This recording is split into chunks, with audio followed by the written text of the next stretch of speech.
सत्य को कैद किया जा सकता है, पर हराया नहीं जा सकता। न्याय देर से आ सकता है, पर आकर रहेगा। और यही कहानी आज अदालत के दरबार में दोहराई गई। 25 सितंबर 2025 का दिन, एक ऐसा दिन जिसका इंतजार लाखों करोड़ों भक्त बड़ी बेसब्री से कर रहे थे। आज का दिन संत रामपाल जी महाराज की रिहाई का दिन माना जा रहा था।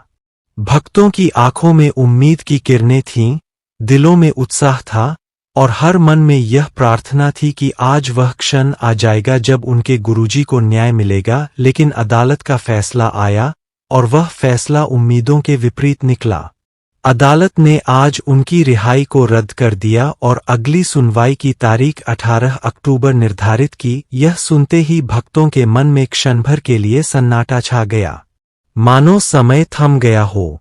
आंखों से आंसू छलक पड़े, लेकिन यह आंसू हार के नहीं थे, यह आंसू थे धैर्य और विश्वास के। क्योंकि भक्त जानते थे कि यह केवल एक और तारीख है, यह केवल एक और परीक्षा है।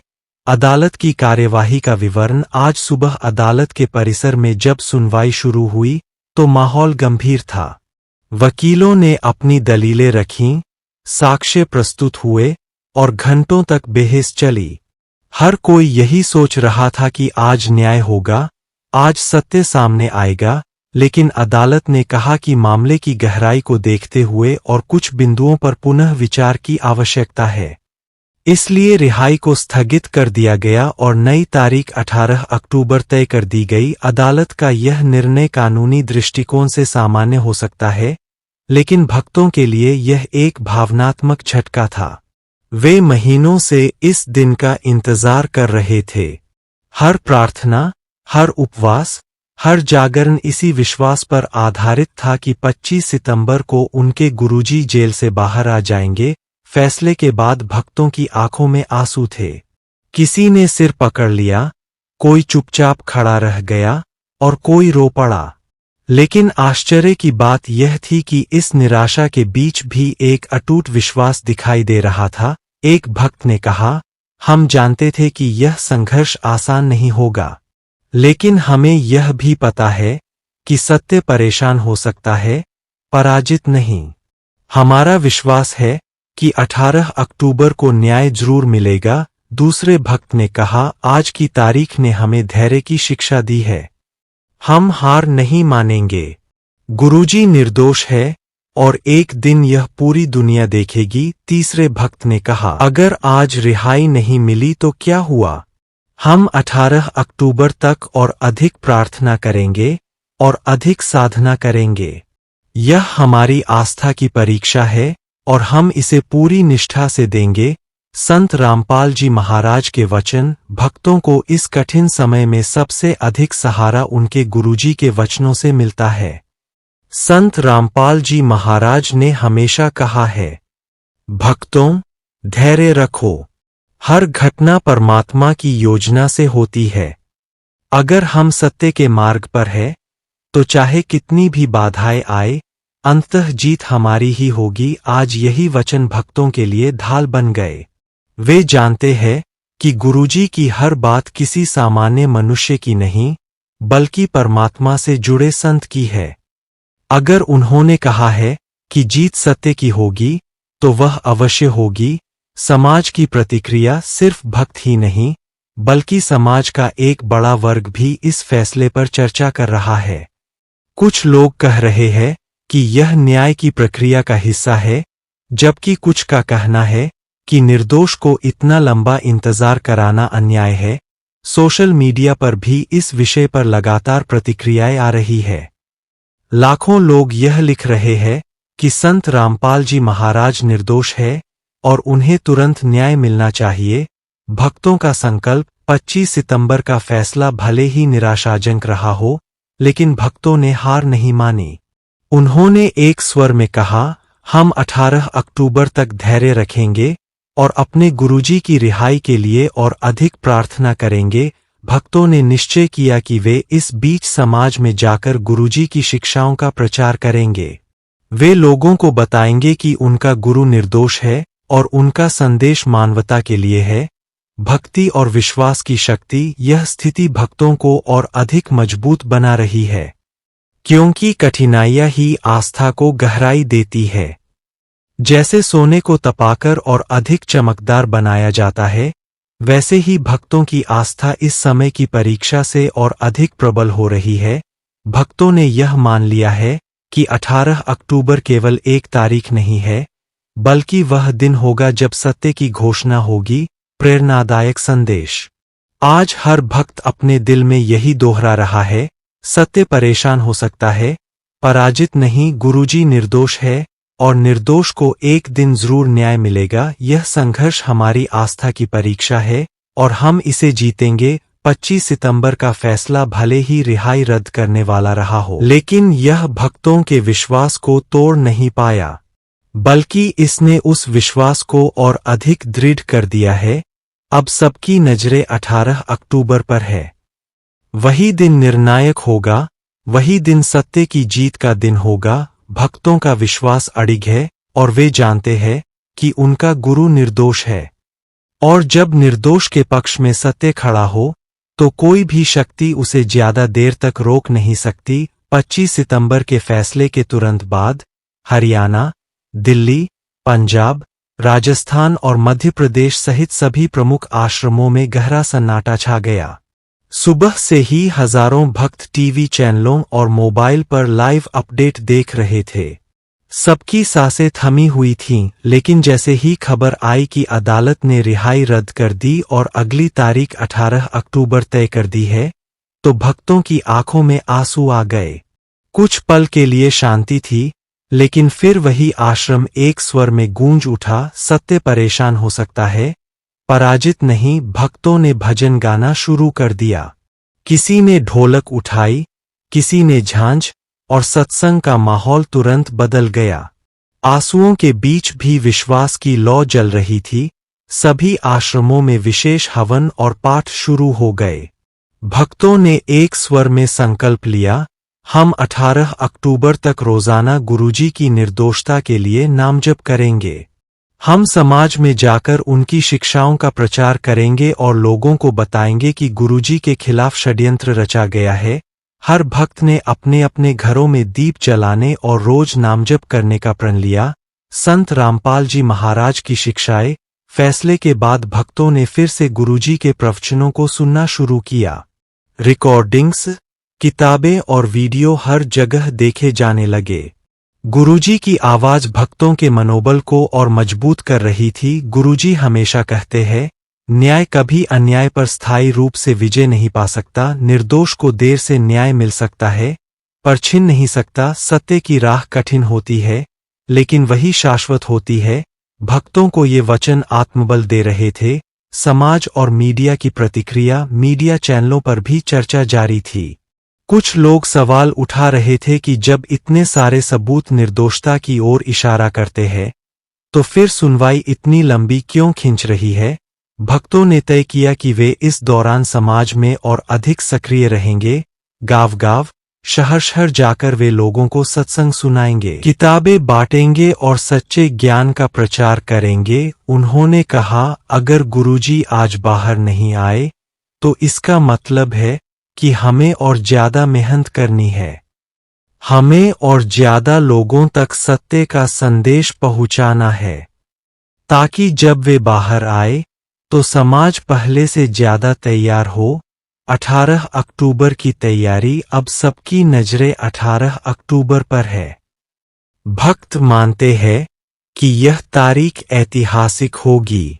वे पहले से ही इस दिन के लिए विशेष साधना और आयोजन की तैयारी कर रहे हैं। कुछ भक्त रोजाना 2 से 2 घंटे नामजप करने लगे हैं। कुछ लोग रोज उपवास रख रहे हैं।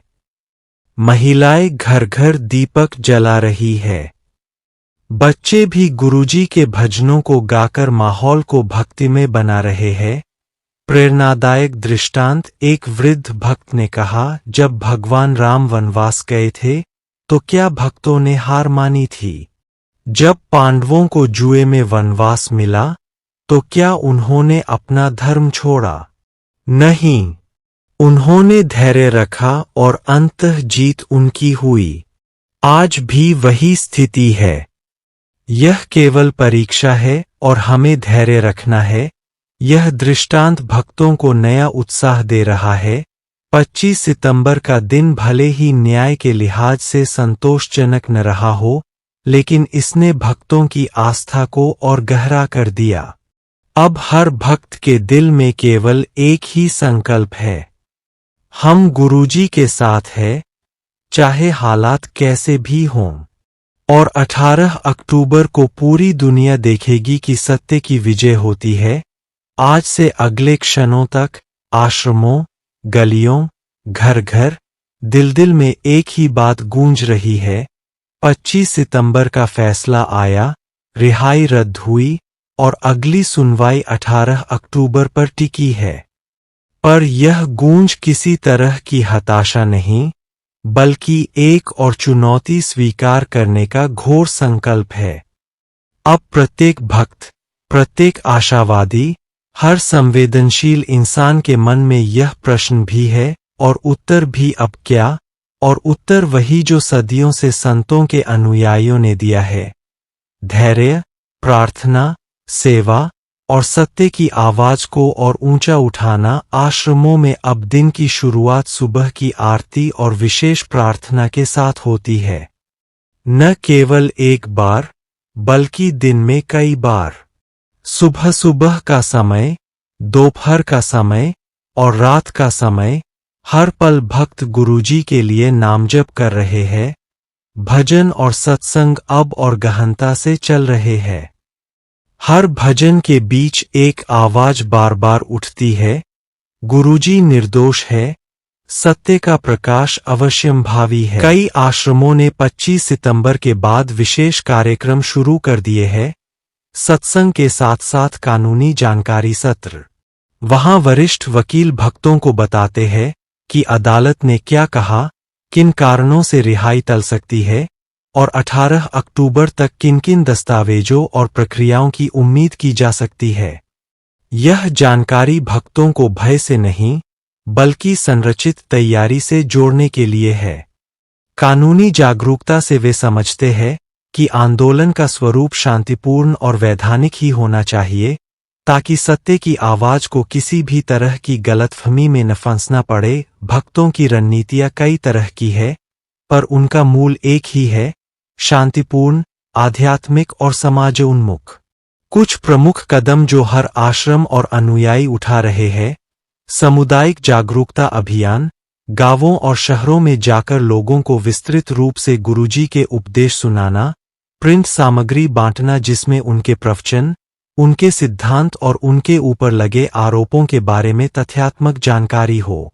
ये अभियान केवल विरोध के लिए नहीं, बल्कि ज्ञान फैलाने के लिए है, ताकि लोग समझे कि यह मामला केवल एक व्यक्ति का नहीं, बल्कि सत्य के पक्ष का मामला है। कानूनी समर्थन और फंडिंग जो परिवार और भक्त वकील, कानूनी विशेषज्ञ प्रदान कर रहे हैं, उन्हें समर्थन देना, साथ ही कानूनी खर्चों के लिए जुटान। यह जरूरी है ताकि केस मजबूती से लड़ा जा सके और 18 अक्टूबर तक सभी जरूरी सबूत और गवाह पूरी तरह से तैयार हों।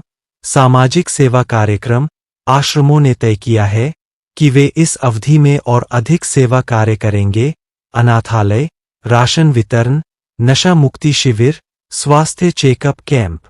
इसका उद्देश्य साफ है, सत्संग केवल बोलने से नहीं, कर्म से भी सिद्ध होना चाहिए।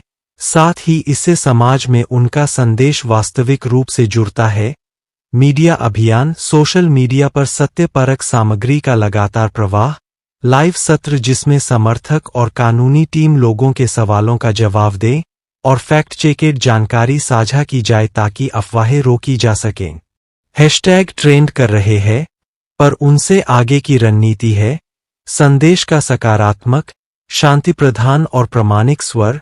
आश्रमों के अंदर की जिंदगी अब एक तरह के पवित्र त्याग और तैयारी की तरह है। बूढ़े और जवान दोनों, महिलाएं और पुरुष, बच्चे और बुजुर्ग, सबका दिन सत्संग, सेवा और तैयारी में गुजर रहा है। कई पुराने भक्त दर्ज कर रहे हैं कि कभी कभार जीवन ने ऐसा कठोर परीक्षण नहीं दिया जैसा अब दे रहा है, पर वही कठिनाई उन्हें और निखार रही है।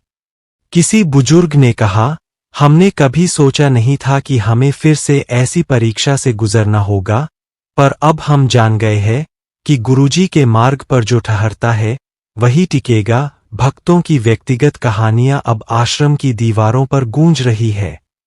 एक महिला ने बतलाया कि जब उनके पति ने नौकरी खो दी थी, तब गुरुजी के प्रवचन ने उन्हें संभाला। आज वही परिवार हर रोज नामजप कर रहा है और अपने घर में भजन कर रहा है। एक युवा छात्र ने बताया कि गुरुजी के उपदेशों ने उसे नशे से बाहर निकाला और अब वह गांव-गांव जाकर नशा मुक्ति पर बात कर रहा है। ऐसे अनगिनत किस्से हैं जो भावनात्मक ऊर्जा का स्रोत बने हैं। ये किस्से दिखाते हैं कि इस संघर्ष का अर्थ केवल रिहाई नहीं, बल्कि समाज की एक अंदरूनी जागरण यात्रा भी है। कानूनी मोर्चे पर तैयारियां भी तेज हो रही है। वकील दस्तावेजों का पुनरावलोकन कर रहे हैं, नए साक्ष्य इकट्ठा किए जा रहे हैं, गवाहों से मिलने की तिथियां निर्धारित की जा रही है। कुछ मामलों में विशेषज्ञ प्रमाण पत्र और फोरेंसिक रिपोर्टों की मांग भी की जा रही है। यह सब प्रोसीजरल काम है, पर भक्तों के लिए यह आध्यात्मिक तैयारी जितनी महत्वपूर्ण है, उतनी ही व्यावहारिक भी है, क्योंकि प्रत्येक कानूनी कदम का उद्देश्य स्पष्ट है। 18 अक्टूबर को ऐसी प्रस्तुति देना कि न्यायालय को कोई संदेह न रहे। इस बीच सामाजिक राजनैतिक चर्चा भी उठ रही है। कुछ सामाजिक कार्यकर्ता कह रहे हैं कि धार्मिक नेताओं के मामलों में पारदर्शिता और शीघ्र न्याय व्यवस्था होना चाहिए। कुछ कानूनी विशेषज्ञ भी कह रहे हैं कि जटिल मामलों में समय लगता है, पर निष्पक्षता की अपेक्षा कभी नहीं छोड़नी चाहिए। इन चर्चाओं का सीधा प्रभाव यह है कि मामला व्यापक बहस का विषय बन चुका है, और बहस से उम्मीद यह है कि अधिक से अधिक लोग तथ्य जानकर अपने फैसला स्वयं करेंगे, न कि अफवाहों से प्रभावित होकर। अंतर्राष्ट्रीय स्तर पर भी कुछ प्रतिक्रियाएं आई है। प्रवासी समुदाय जो गुरुजी के अनुयायी रहे हैं, उन्होंने शांतिपूर्ण तरीके से समर्थन जताया। वे अपने देशों में छोटी छोटी बैठकों और मंत्रोच्चारों का आयोजन कर रहे हैं, ताकि यह संदेश फैल सके कि यह मामला सिर्फ राष्ट्रीय नहीं, बल्कि मानवीय और आध्यात्मिक आयाम रखता है। यह भी एक रणनीति है। वैश्विक समुदाय का शांत समर्थन स्थानीय मुकदमों पर दबाव नहीं डालता, पर भावनात्मक और नैतिक समर्थन जरूर देता है। आर्थिक और संसाधन पक्ष पर भी ध्यान दिया जा रहा है। आश्रमों ने एक पारदर्शी निधि प्रबंधन प्रणाली अपनाई है, जहां दान और खर्चों का हिसाब ऑनलाइन उपलब्ध रखा जा रहा है। इससे धोखाधड़ी के आरोपों का विरोध भी किया गया और समर्थकों में भरोसा बना रहा। साथ ही जो वकील और विशेषज्ञ मुफ्त में मदद कर रहे हैं, उनका समुचित सम्मान और व्यवस्था की जा रही है, ताकि संसाधनों की कमी कारण न बने। अब आते हैं उन भावनात्मक पलों पर जो हर दिन आश्रमों में घटते हैं। रात के समय जब पूरा आश्रम शांत होता है, तो कुछ भक्त दीप जलाकर गुरुजी के लिए विशेष प्रार्थना करते हैं। वे घरों में भी रोशनी रखते हैं और रात के समय छोटे छोटे कीर्तन करते हैं। इनके दौरान जब कोई प्रवचन प्लेबैक पर बजता है, तो लोग चुपचाप सुनते हैं, और कई बार सभाएं बिना किसी तैयारी के ही भावविभोर होकर गीत गाने लगती है। एक लड़की ने कहा, जब गुरुजी की आवाज सुनती हूं, मुझे लगता है कहीं कुछ टूटता नहीं, सब ठीक हो जाएगा। 18 अक्टूबर की दिनचर्या के बारे में भी तैयारी चल रही है। आश्रमों ने पहले से एक शेड्यूल तय कर लिया है। सुबह विशेष भजन, दोपहर में सामूहिक प्रार्थना, शाम को कानूनी जानकारी सत्र और रात में दीप पूजन। एयर लॉजिस्टिक्स की जिम्मेदारी ली जा रही है, ताकि जिन अनुयायियों का आना आवश्यक है, वे सुरक्षित रूप से पहुंच सकें। साथ ही शांति और अनुशासन बनाए रखने के लिए स्वयंसेवक तैनात है, ताकि किसी भी तरह की अफवाह या हिंसा न फैले। सामाजिक तौर पर कई क्लब और युवा समूह अब अपने अपने इलाके में सत्संग प्रचार कर रहे हैं, और यह कदम साधारण प्रचार से ऊपर जाकर शिक्षा का रूप ले रहा है। वे ग्रामीण क्षेत्रों में जाकर शास्त्रीय ग्रंथों के संदर्भ में गुरुजी के उपदेश समझाते हैं, जिससे यह संदेश मिलता है कि यह सिर्फ एक न्यायिक मामला नहीं है, बल्कि आध्यात्मिक शिक्षा का भी प्रश्न है। यहाँ एक महत्वपूर्ण बात है, इस पूरे आंदोलन में हिंसा का कोई स्थान नहीं है। यह स्पष्ट संकल्प है कि सत्य की जीत शांतिपूर्ण और नैतिक मार्ग से ही होनी चाहिए। आश्रमों की रणनीति भी इसीलिए दोहरी है, आध्यात्मिक दृढ़ता और वैधानिक दलीलें दोनों साथ में। क्या आप भी उस शुभ पल का बेसब्री से इंतजार कर रहे हैं? तो देर मत कीजिए, अभी कमेंट में लिखकर समाज को बताइए संत रामपाल जी महाराज के अद्भुत कार्यों के बारे में। यह संदेश ज्यादा से ज्यादा लोगों तक पहुंचाइए, ताकि भटके हुए लोग भी सच्चे ज्ञान से जुड़कर अपना जीवन सफल बना सकें। याद रखिए, संत रामपाल जी महाराज ही पूर्ण परमात्मा है और वही जन्म मरण के बंधन से मुक्ति दिला सकते हैं। वीडियो को शेयर करें, लाइक करें और चैनल को सब्सक्राइब जरूर करें, ताकि आपको ऐसी ही अमूल्य वाणी और रहस्यमय ज्ञान सबसे पहले मिले। सत साहिब जी, बंदी छोड़ सद्गुरु रामपाल जी भगवान की जय।